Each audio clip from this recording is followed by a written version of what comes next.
Domnule ministru, am intrat în cea de-a treia etapă de vaccinare, a campaniei de vaccinare, aș spune cea mai grea, pentru că are cea mai mare extensie și ca număr de doze și ca număr de subiecți.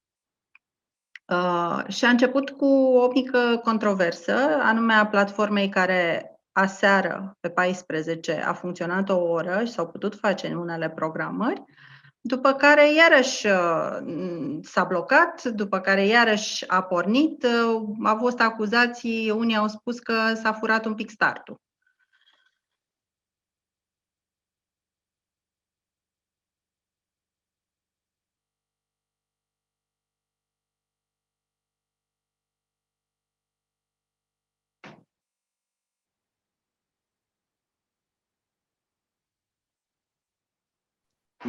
În acest moment, Ministerul Apărării Naționale se ocupă de tot ceea ce înseamnă partea de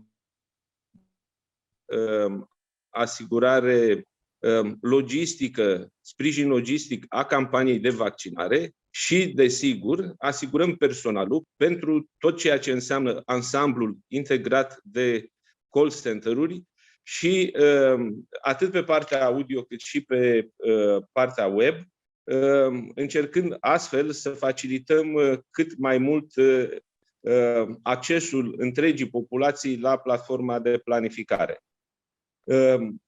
Partea de suport tehnic este asigurată de către STS, iar în acest moment, sincer, dacă au apărut aceste probleme, și cred că au apărut probleme pentru că probabil a încercat foarte multă lume să intre și să se planifice, este foarte posibil ca din punct de vedere tehnic să fie apărut acele probleme. Dar sunt convins că au găsit și vor găsi în continuare soluțiile tehnice, astfel încât să poată să existe o capacitate de intrare cât mai mare pentru populația țării să poată să se planifice în platformă.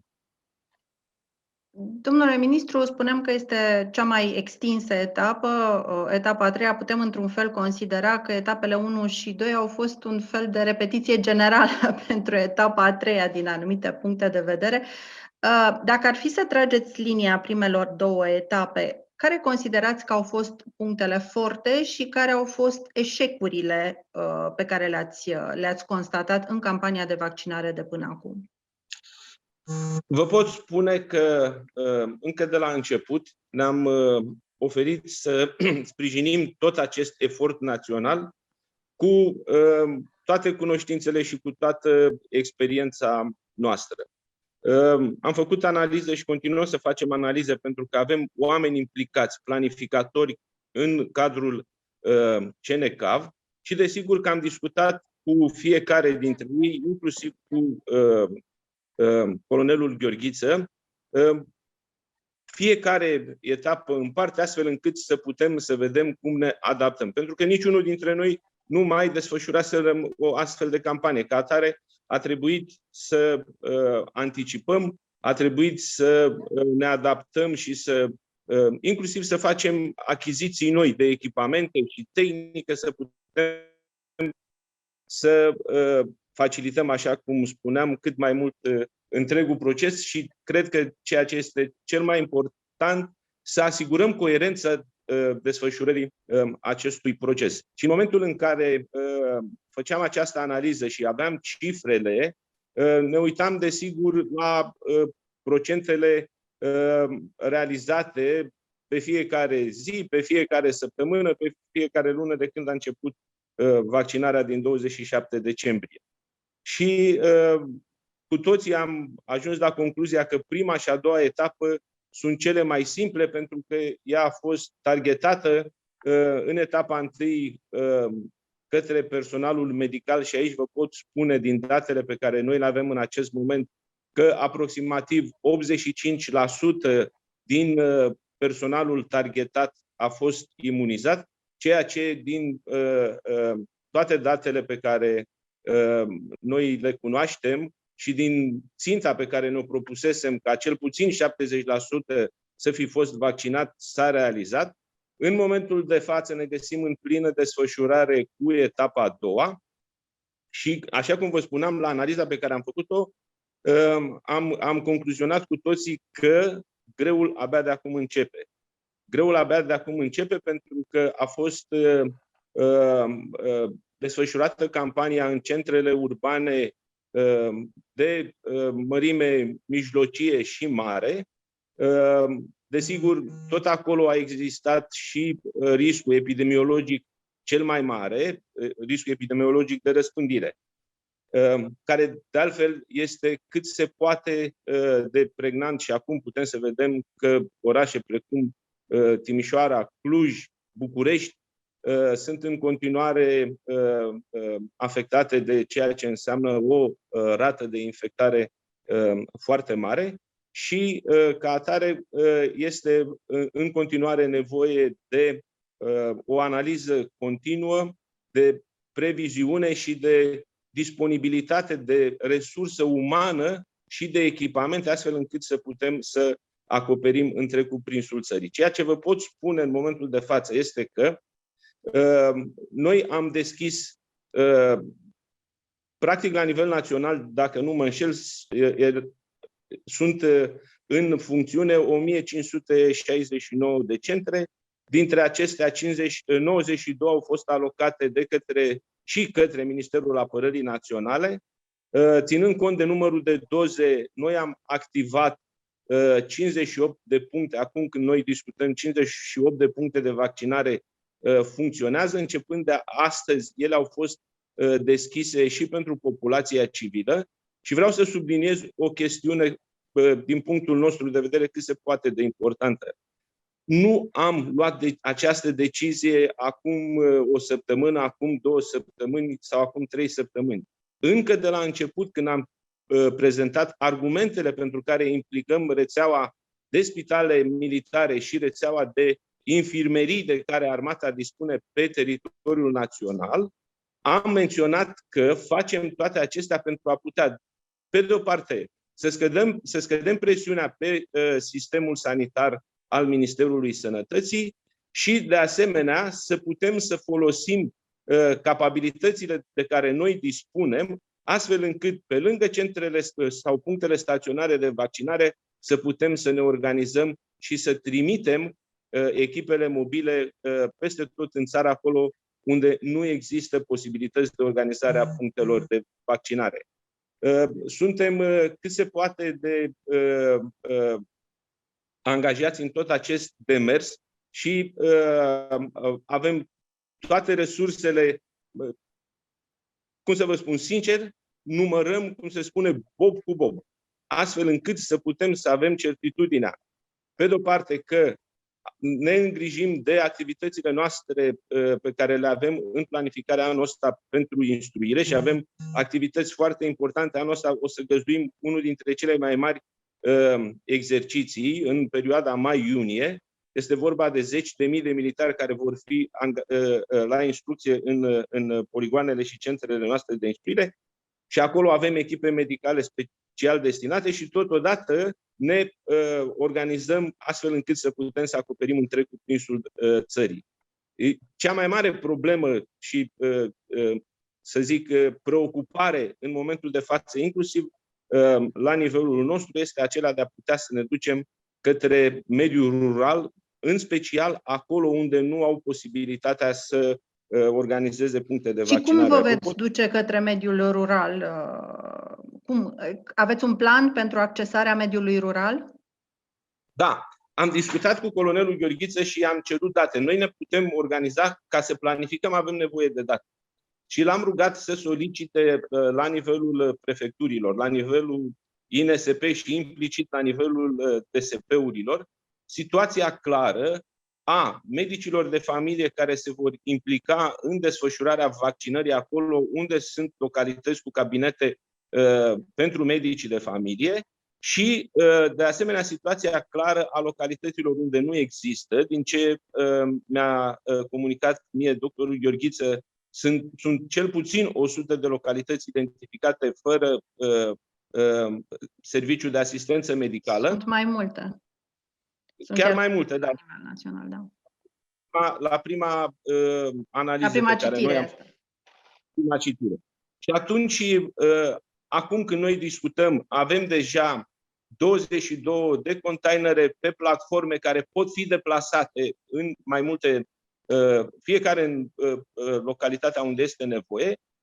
Și de asemenea o să recurgem la varianta simplă, pentru că putem să vedem această presiune crescândă a numărului de pozitivări și varianta simplă este să avem echipele medicale cu medici militari, cu asistenți medical militari, care cu salvarea să poată să organizeze oriunde autoritatea locală poate pune la dispoziție un loc să desfășurăm campania de vaccinare.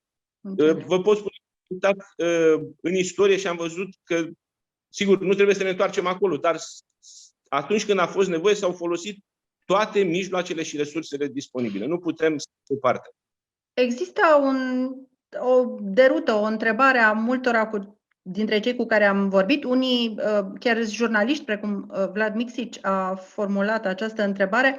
Cum se face că în anumite localități rurale, în general, într-adevăr, sunt stocuri foarte mari de vaccin, 1000 de doze, peste 1000 de doze, mă uitam, de exemplu, și eu astăzi dimineață, în Pipirig erau vreo 800 de doze de vaccin, în vreme ce în orașe mari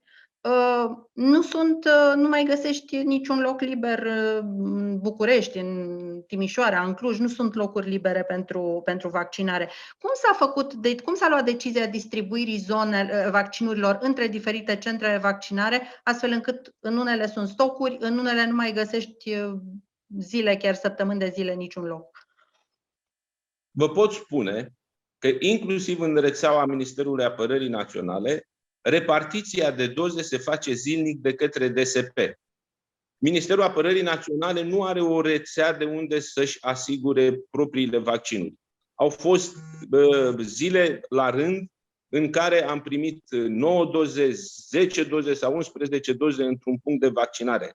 Ca atare, orice doză care pleacă, ea pleacă prin sistemul de planificare al Direcției de Sănătate Publică la nivelul fiecărui județ sau la nivelul municipiului București. Toate aceste elemente sunt coordonate prin rețeaua de DSP.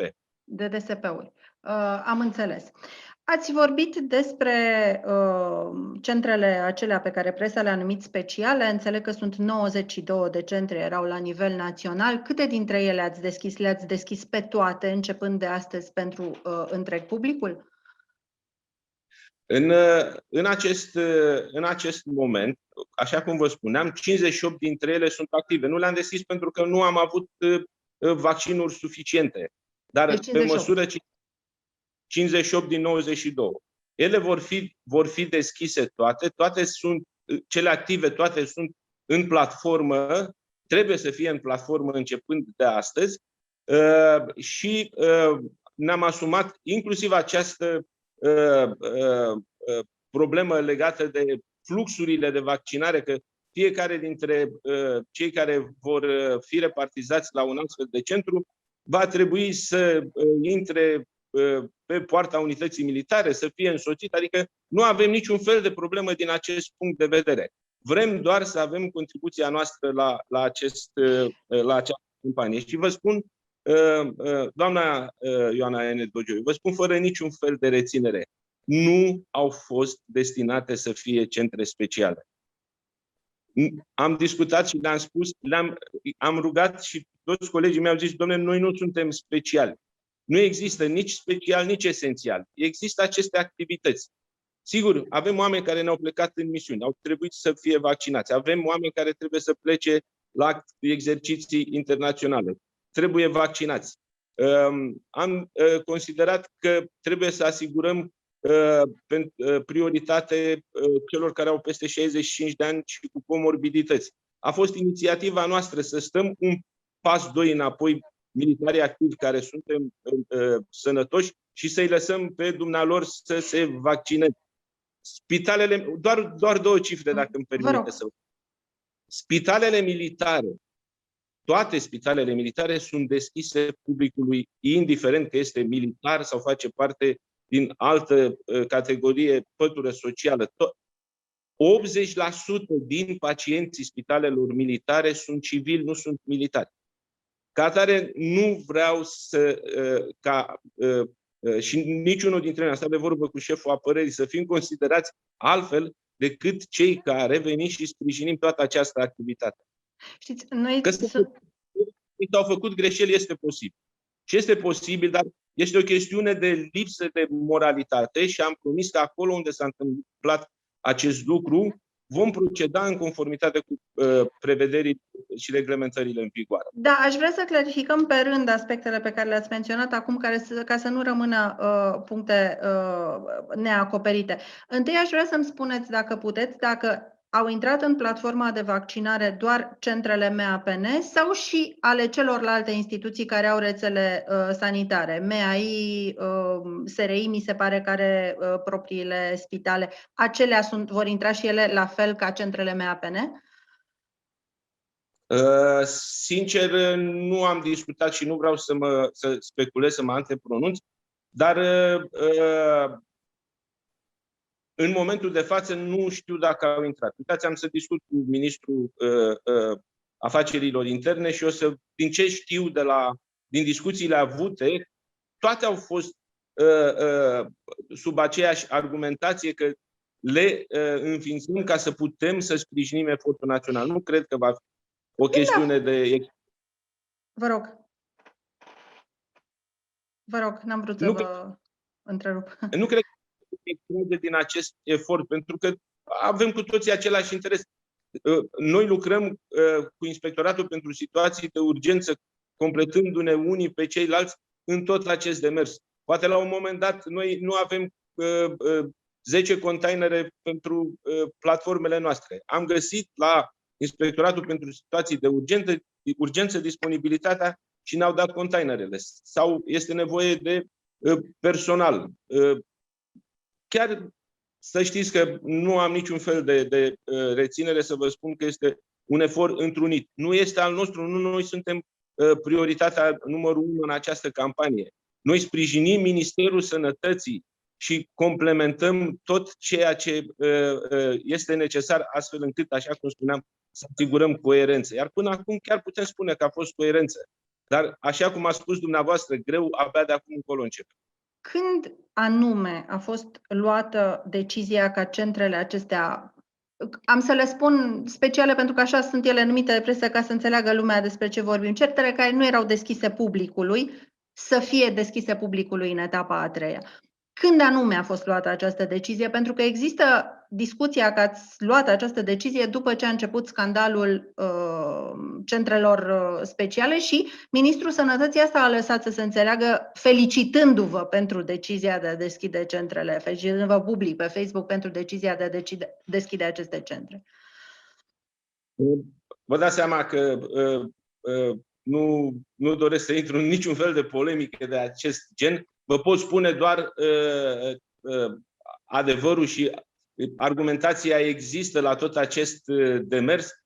În momentul în care noi le-am înființat, în care am solicitat înființarea lor, așa i-am raportat premierului și premierului Ludovic Orban la vremea respectivă și premierului Câțu când am completat documentele de reglementare și am spus că nu se poate ca noi să stăm deoparte. Nu va exista altă entitate din țară care să fie în măsură să asigure capabilitățile pe care noi le avem în dotare. Și atunci, pentru etapa a treia, când se deschidea pentru întreaga populație atât planificarea cât și vaccinarea, era cât se poate de limpede că se deschid toate aceste centre.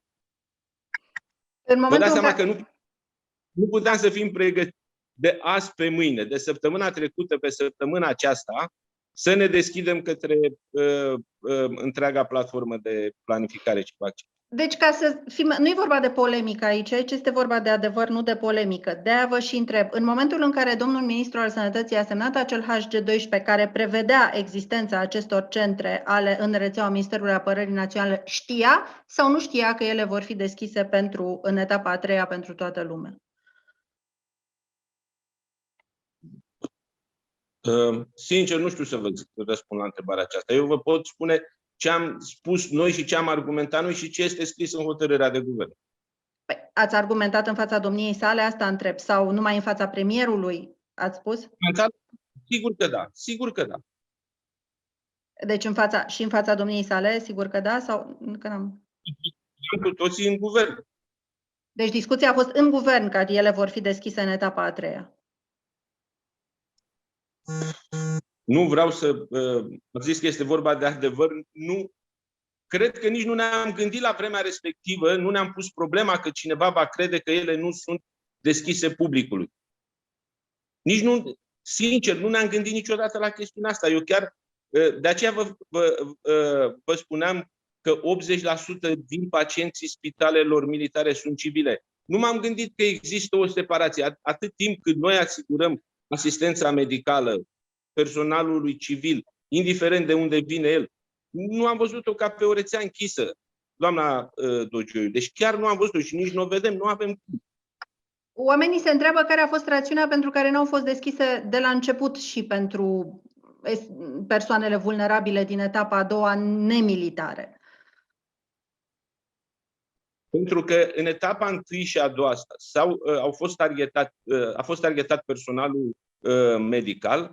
În etapa a 2 au fost targetat personalul activ din Ministerul Apărării Naționale și cei cu comorbidități. Vă pot spune că în acest moment, dintre pensionari și personal activ, nu am ajuns la 50%.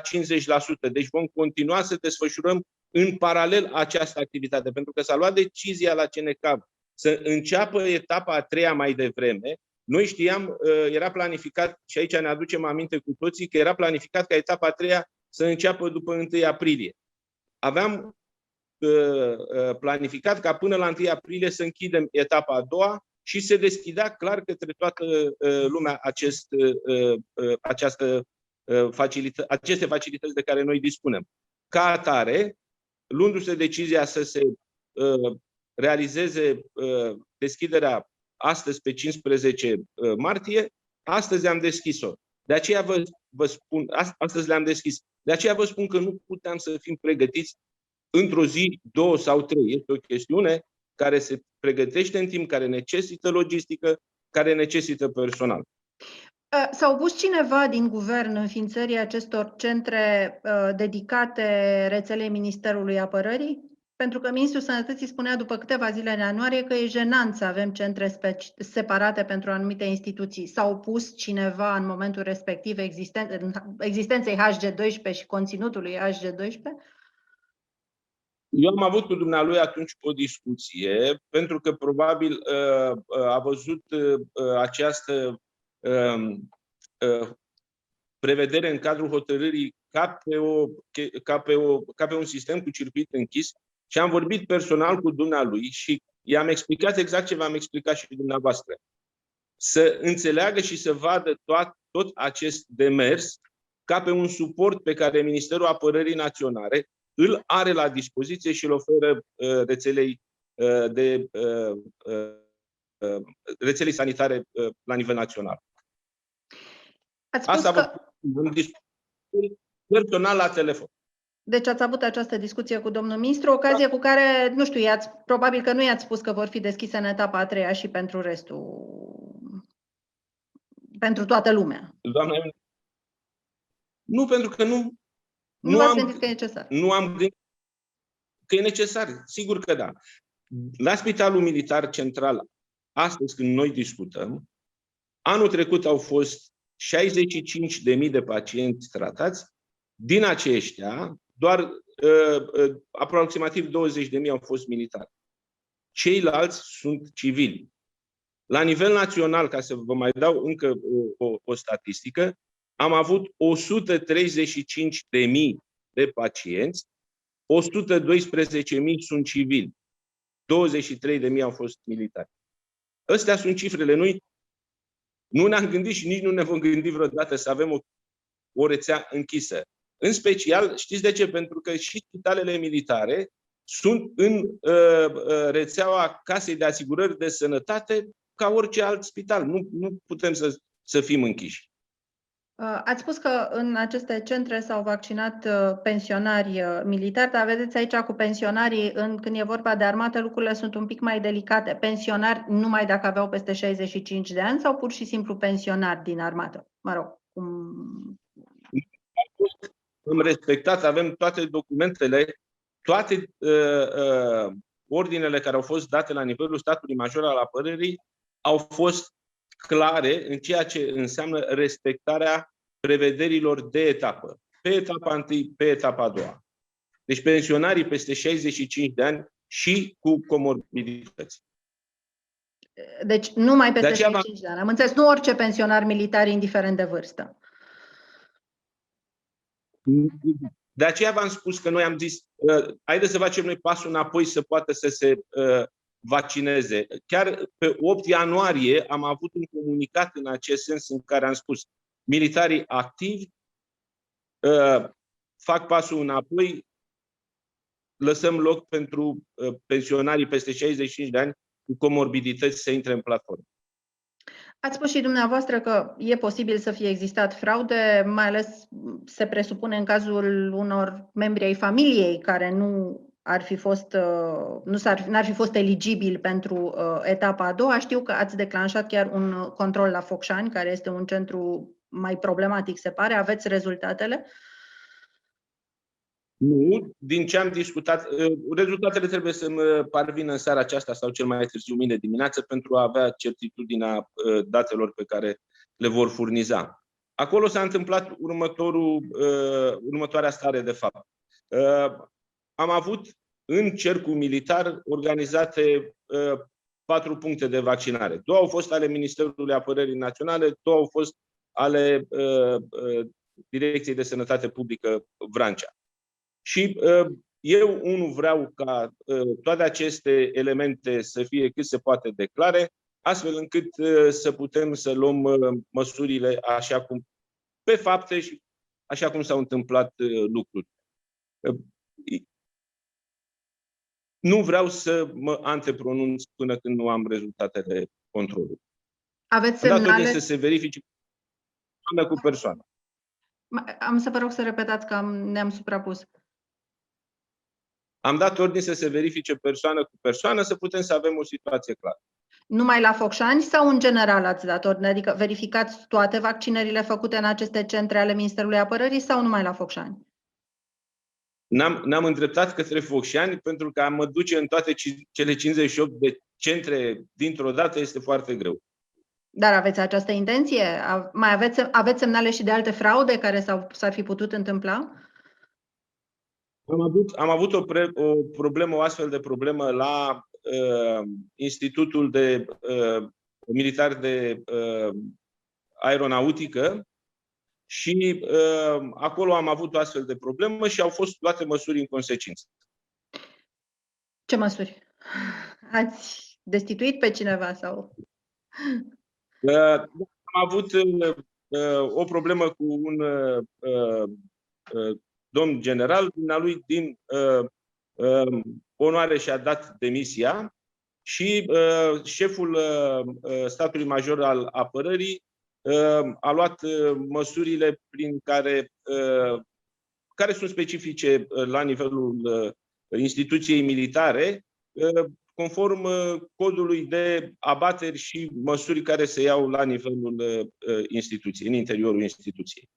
A existat o circulară care să permită rudelor cadrelor militare să se vaccineze cu prioritate, o circulară de la Ministerul Apărării sau de la Statul Major, așa cum susține șeful centrului de la Focșani? Nu are cum să existe o circulară în acest sens, pentru că, în conformitate cu prevederile legii 80, cadrele militare active și membrii de familie sau în întreținere beneficiază de serviciile medicale în rețeaua de spitale militare a Ministerului Apărării Naționale. Ca atare era lipsită de sens. Dar în momentul în care se prezenta fratele sau soția militarului, sub 65 de ani și invocând comorbidități, cine verifica dacă într-adevăr persoana respectivă este eligibilă, adică are comorbiditățile respective? Șeful centrului, cine verifica lucrul acesta? Cine verifica respectarea eligibilității, cum se zice? Înscrierea în platformă se face de către medicul de familie, care trebuie să aibă toată argumentația necesară privind eligibilitatea. În al doilea rând, s-a făcut prin centrele militare, județene sau zonale și acolo este evidența stării de sănătate a fiecăruia dintre cei care optează pentru această variantă de planificare. Sau pentru militarii activi sunt operatori care au credențialele necesare să poată să planifice în platformă. Deci cei care invocau comorbidități trebuiau să fie în evidențele rețelei medicale a Ministerului Apărării cu anumite boli? Absolut. Absolut. Chiar vă spun că m-am întâlnit cu un pensionar militar, avea 63 de ani, rețin pentru că mi-a spus ce vârstă are, a sunat la Centrul Militar Județean și a încercat să se înscrie. Și mi-a zis că, domnule colonel, la noi nu figurați cu niciun fel de problemă de sănătate, ca atare vă rugăm să așteptați până ce vă vine rând. Încă o dată, nu contest că la nivelul centrului punctual nu s-a încălcat această regulă de morală și de etică, că până la urmă despre asta vorbim. Că, sigur, prin care să fi avut astfel de cazuri. Dar toleranță zero pentru astfel de situații. Considerați că există un conflict între zona civilă și zona militară a vaccinării, pentru că din public așa se vede? Eu consider că există un mare sprijin pe care noi trebuie să ni-l acordăm unii celorlalți. Putem să vedem că acest virus nu face diferență de om politic, militar, profesor, elev sau mai știu eu ce altă profesie. Ca atare, cred că cu toții trebuie să înțelegem că ne aflăm în situația în care trebuie să fim mai uniți ca niciodată și să venim cu soluții cât mai coerente și cât mai aplicabile pentru a putea să ducem la bun sfârșit un deziderat care a pornit de la cel mai înalt nivel de conducere al țării și sunt convins că este înțeles de fiecare cetățean, pentru că este o problemă de responsabilitate a fiecăruia dintre noi. Au fost publicate, de fapt tot acest scandal a pornit de la publicarea unor date privind centrele de vaccinare și reacțiile au fost foarte virulente de la nivelul anumitor instituții. Domnul ministru de interne Bode spunea că au fost deconspirate unele sedii care n-ar fi trebuit să fie deconspirate.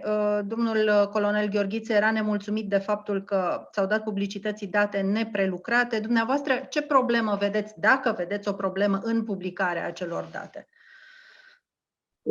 Este corect. Domnul ministru Bode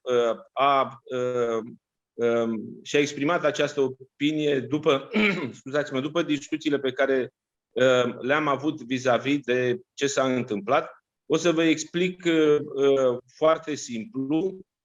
Odată ce aceste puncte au fost date publicității cu locație, zi și așa mai departe, sunt lucrători în sistem, atât la interne, cât și la apărare, la Serviciul Român de Informații, la Serviciul de Informații Externe, care desfășoară activități pentru care nu trebuie să li se cunoască identitatea și să nu poată fi ușor identificați. Ori, la tehnologia de care se dispune astăzi, cu o dronă pe care nu o putem vedea, sau nu numai cu o dronă, cu orice altă aparatură, poate fi scanată orice persoană care intră la un moment dat într-o locație. De asemenea, peste 21 de zile ea poate fi din nou fotografiată sau filmată. Ori recunoașterea facială în momentul în care noi discutăm este foarte simplă. Și cred că este important să cunoaștem că nu, de aceea avem anumite potențiale și anumite persoane care își desfășoară activitatea în activități specifice trebuie să își păstreze anonimatul în activitățile pe care le desfășoară. Asta este problema de fapt. Păi acum, dacă centrele vor fi deschise pentru toată lumea, după cum ați spus, sau cel puțin 54 dintre ele deocamdată, dar și restul, înțeleg, vor intra în același regim, nu va exista același pericol? Cei care au fost destinați să desfășoare aceste activități, până în momentul respectiv, în etapa a doua se închidea. Deci persoanele sensibile ar fi trebuit terminate în etapa a doua și în etapa a treia nu mai exista acest pericol, da? Asta îmi spuneți. Exact. Deci n-a fost o problemă legată de locațiile unităților militare, ci de persoanele care treceau pragul acelor unități militare, nu? Exact, distinsă, doamnă. Despre asta este vorba. Ați avut o discuție cu domnul ministru Voiculescu despre această chestiune, i-ați explicat personal ce ne mulțumește, pentru că domnia sa părea în continuare că nu înțelege exact care a fost problema, cel puțin în declarații publice. A discutat, eu personal nu am discutat cu dumneavoastră pe acest subiect, pentru că am considerat că odată ce s-a discutat la nivelul primului ministru, s-a înțeles subiectul. Deci a existat, domnul premier a explicat domnului Voiculescu care e problema, înțeleg de la dumneavoastră acum, dacă s-a discutat la nivel de premier. Sigur. Am înțeles.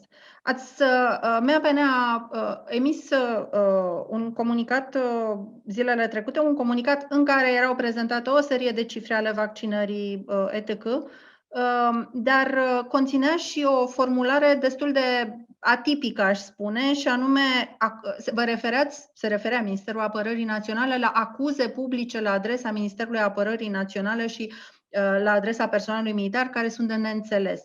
Acuze publice ale cui? La cine v-ați referit? A fost vorba despre faptul că eu sunt fost militar. Colegii noștri sunt activi și vă rog să mă credeți, chiar știu ce fac în activitățile pe care le desfășoară. Avem în afara activităților la care am sprijinit tot ceea ce a fost necesar în perioada de urgență, de alertă, doar nu ne plângem nici pe departe. Dar totuși am considerat că este nedrept față de militari, care noi suntem oameni simpli, suntem de la soldat la general, fiecare venim din familii normale, oameni normali, să fim catalogați speciali și practic tot efortul care a fost făcut la un moment dat să fie ironic pus sub sintagma de special. La acest subiect m-am referit, pentru că nu ne considerăm deloc a fi speciali, suntem oameni care cu adevărat, sigur că se greșește, încă o dată, recunosc acest lucru. Și dacă s-a greșit, vom lua măsuri ca atare. Dar acea sintagmă de special sau esențial, nu cred că soldatul român merită să-i fie atribuit. Bun, acum, lumea nu cred că s-a referit la soldați, cred că mai degrabă s-au gândit la oameni din cadrul armatei sau din anturajul armatei, mă refer la familii, care s-ar fi vaccinat peste rând, nu la cei care erau de drept incluși în această categorie. Nu cred că ei au fost vizați. Am avut o întâlnire cu reprezentantei presei săptămâna trecută și am vrut să aflu dacă este vorba de rude ale militarilor, de soții, de copii și așa mai departe, care ar fi intrat altfel decât era prevăzut în etapa respectivă. Și răspunsul a fost următorul. Eu cunosc civili care s-ar fi vaccinat într-un punct de vaccinare care aparține armatei. Deci care probabil nu avea legătură cu un grad de rudenie al cuiva din armată. Vă rog să-mi dați voie să finalizez această cercetare și vom ieși cu date publice fără nici cea mai mică reținere. Și în final vă provoc așa la un test de sinceritate, nu înțelegând prin asta că aș considera că n-ați fost sincer până acum, dar este o întrebare poate ceva mai dificilă. Dacă ar fi să o luați de la capăt, ați schimbat ceva în modul de organizare al acestor centre sau în modul de comunicare în privința existenței acestor centre? Da. Modul de organizare, aici ne-am organizat, să știți, cu tot ce am avut. Și resursă umană, cu toată resursa umană, cu toată resursa materială și am achiziționat. Ministerul Apărării Naționale a cheltuit anul trecut peste 350 de milioane de roni pentru achiziția de echipamente și tehnică să putem să sprijinim această campanie. Avem în continuare sume alocate să putem să extindem și să diversificăm contribuția. Ceea ce aș modifica ar fi partea aceasta de comunicare, spunându-vă foarte sincer, pentru că mi-a cerut sinceritatea, nu m-am gândit vreodată că este nevoie să asigurăm partea aceasta de comunicare pentru că cineva ar putea să se gândească că o ținem ascunsă. Nu. Efectiv nu ne-am gândit. Chestia asta schimbau. Aici am greșit și recunosc. Adică spune că ele există, de ce există și când vor fi deschise pentru public, presupun, nu? Sau... Începând de astăzi, datele referitoare la evidența vaccinării pe categorii de personal în punctele de vaccinare ale Ministerului Apărării Naționale vor fi făcute publice. Ca să evităm de suspiciuni. Domnule ministru, vă mulțumesc foarte mult pentru amabilitatea de a-mi acorda acest interviu. Pe de o parte, am considerat că este cât se poate de necesar să se lămurească aceste date și, de asemenea, cred că este foarte important ca populația să cunoască adevăratele demersuri și tot ceea ce s-a întreprins până în acest moment, ca să putem să avem o campanie de vaccinare cât mai coerentă și vedem cu toții că, așa cum ați spus, probabil că va trebui ca de aici înainte să fim mult mai aplicați și mult mai angajați cu tot ceea ce avem la dispoziție.